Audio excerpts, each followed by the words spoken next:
Hi, I'm Dave, founder of Halloween Year Round, and I'm here to talk about Terrifier 3, the third part to Damien Leone's sadistic, vicious killer clown series, 3 of 4 that we now know, and a follow-up to a movie that completely took the world by storm in 2022.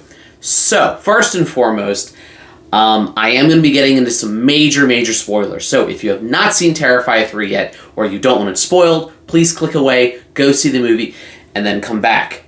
You better come back. Now that you're back, let's talk about Terrifier 3.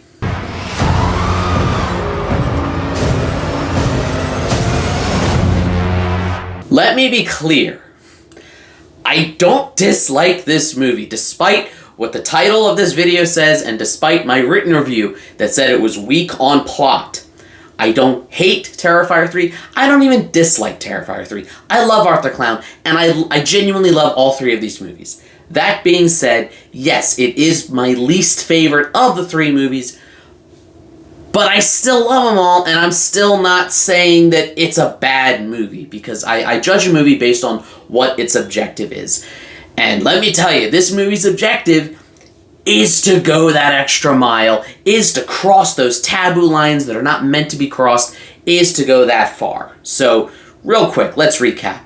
We pick up 5 years later with Sienna and Jonathan kind of both dealing with the PTSD of what happened in Terrifier 2. Sienna is barely holding it together, but I love everything Lauren Levera does in this performance.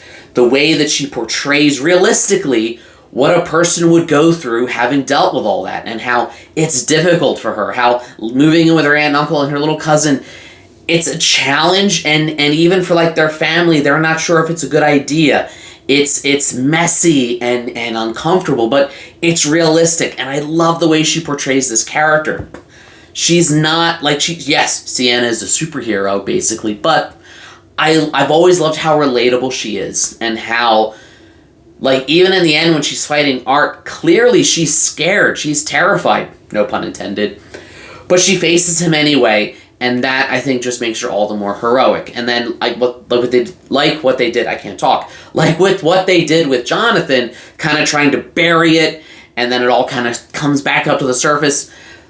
It was a really interesting way to look at, you know, how 2 different people cope with that. As far as the kills go, oh my god!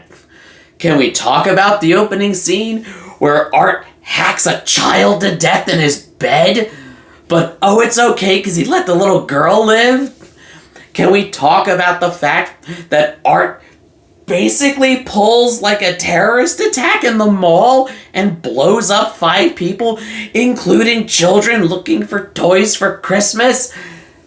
I mean, let's be real. It's a messed up movie, and I applaud Damien Leone for having the guts to go there. I mean, this is... I saw an interview he recently did with, what's his name? Sean Chandler from Sean Chandler Talks About Movies, where he said, you know, if you're going to be rejected by the major studios, you might as well own it, and you might as well offer the stuff that they won't dare to do. And this one really does. It ups the ante in terms of how far it's willing to go, and just the overall sadism of it. That being said, for me, there is no kill in this movie that even comes close to the bedroom kill in Terrifier 2. Just the long, drawn-out nature of it, the overall, I don't even know what to call it, just like the way, like, he pours the bleach, and then the salt, and then, like, she's still alive, and you're like, oh my god, how much pain is she, and how can a person survive all this? No kill in this movie comes close to that. They try. They do, like, the chainsaw up the dude's ass. That's fun. You know, they do the, again, they do the taboo line crossing with, you know, I'm gonna blow this up in the mall. You know, Art is suddenly, you know, Al-Qaeda, IRA, whatever, insert terrorist name group here. Don't come after me. Oh my god. They found me. I don't know how, but they found me. Whatever you want to call it. So, I like that it delivered on that. I even love that it's a Christmas movie, And I think it benefits from the fact that a lot of classic Christmas songs are public domain, so you can play Joy to the World. You know, you can play a very catchy original song, Terrifier Christmas, that yes, I still have stuck in my head, and yes, I will be subjecting my family to listen to all December long. So, I love the vibe of it, and I can definitely see where Damien Leone's goal was to take the sort of grindhouse gritty nature of the first movie with the mythos of the second movie and combine them. Because yes, it does go more for that. All that being said, the movie just... it doesn't work for me the way Terrifier 2 did. And I'll tell you why, for two reasons. One, Terrifier 2 was much more kind of plot and narrative beat by beat driven. It was like, this happened because of this, and it just felt like it flowed better, and the sequence of events made more sense sort of in their sequence of events. It felt like Terrifier 2 followed everything on like that chart of you know, story plot lines, and it passed all the screenwriting tests. Granted, he had a lot more time to write that script. I know that for this movie, I mean, he basically admitted that he had a year to write it, shoot it, edit it, finish it, and now release it. So, I get that there was more of a time crunch here, and that his goal here was more so, how do we kind of up the kills, how do we cross more lines, and how do we kind of give it some Christmas spirit. Which, again, I love seeing Art the Clown dressed up as Santa. It's a lot of fun. Just seeing how much he loves Santa and, like, gets the joy out of Christmas is entertaining. I just feel like its script and its plot, you could tell it was kind of rushed. And again, I don't even hold that against Damien Leone. I know the practical constraints he was working with, but I can't sit here and pretend that I didn't very much prefer Terrifier 2. Now let's talk about the overall mythos of it. Again, major spoiler. So, we kind of knew in Terrifier 2 that there was this evil demonic force driving Art. You know, it's what resurrected him in the morgue, in the opening scene, and it is what basically was the manifestation of the Pale Girl. So, this one kind of takes that into a new direction, and it kind of moves forward with it, but in a weird way, it simultaneously over-explains it and doesn't explain it enough. Allow me to explain. So we get the flashbacks to Sienna and Jonathan's dad, played by Jason Patric, which is great. I love Jason Patric. Loved him in Lost Boys. I loved him in The Alamo. Seriously underrated historical movie. If you haven't seen it, check it out. But I feel like we didn't really get much from those scenes, and if you took them out, it doesn't really amount to anything. And I wanted there to be more of a connection between him and Art and the whole mythology, which, granted, maybe we'll get in Terrifier 4. And the more I'm kind of learning about it, the more I think maybe I'm being a little too harsh myself, because this is supposed to be Empire Strikes Back. It ends on a cliffhanger, which I'll get to. It ends on, like, the down note that it's going to continue. And I think I went into it expecting this to be the final part of the trilogy, not realizing Terrifier 1 doesn't count. Terrifier 2 was the start of the trilogy. This is Empire Strikes Back. And then Terrifier 4 is going to be our conclusion. So I'm willing to forgive a bunch of stuff kind of now knowing that. But so I'll forgive the cliffhanger ending where her little cousin Gabby gets basically pulled down into hell, like at the end of the aptly named Drag Me to Hell.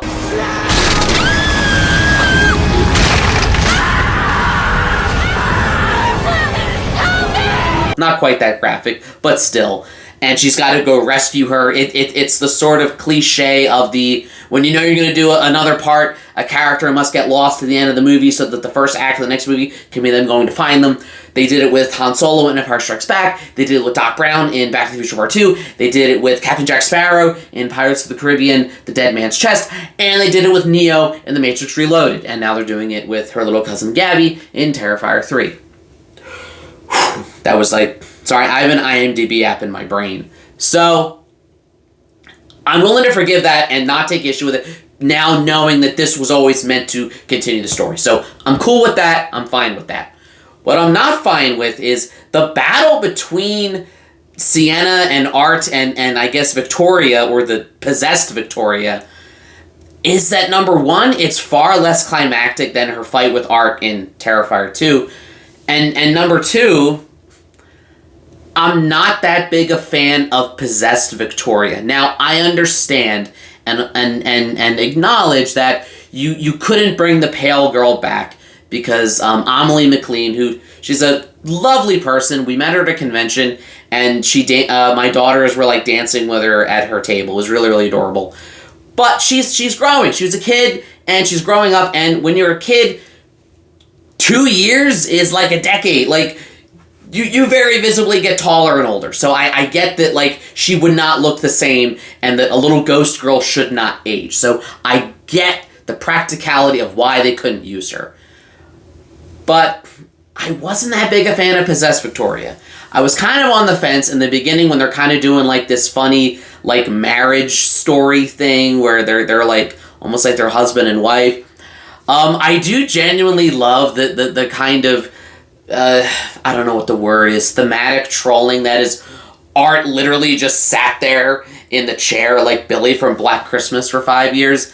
I don't know if that was a meta reference to, you know, how Michael Myers did the same thing, basically, between Halloween Kills and Halloween Ends. I know that this movie is filled with references, be it Black Christmas, be it The Shining, be it every horror movie Damien Leone loves, but I did think that was a funny detail.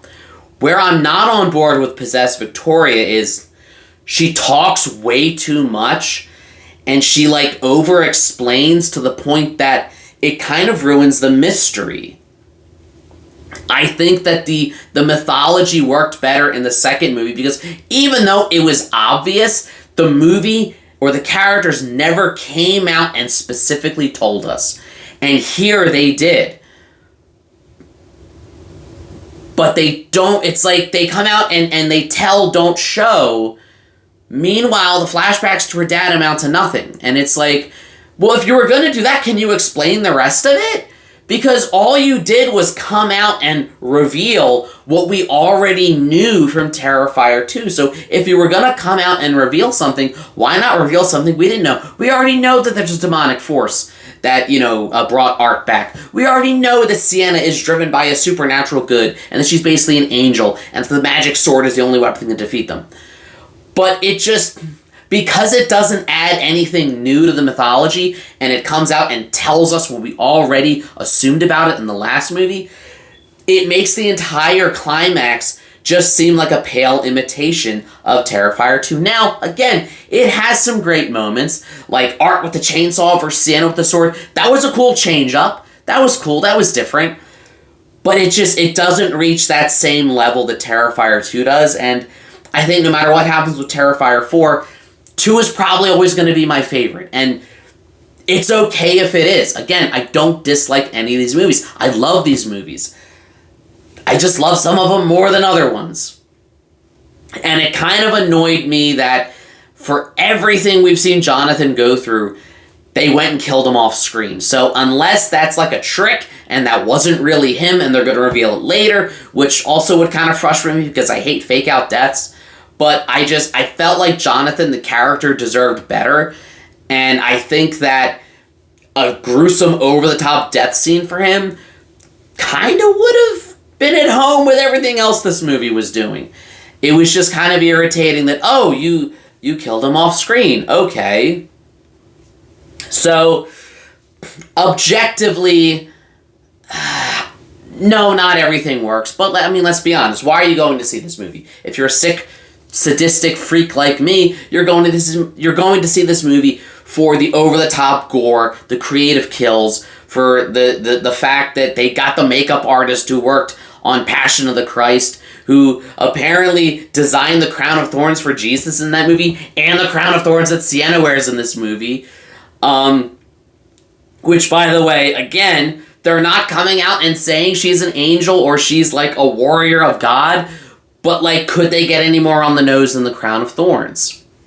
So, I didn't dislike it, but it disappointed me in the sense that I went in with very high expectations because of how much I love Terrifier 2.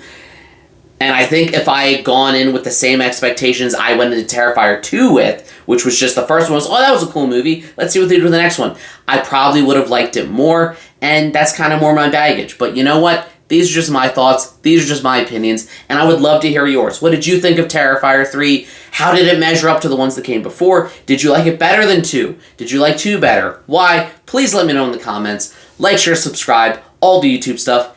If you don't, you may end up being a victim of Art the Clown, and I think you know how terrible that would go for you. And as always, every day is Halloween.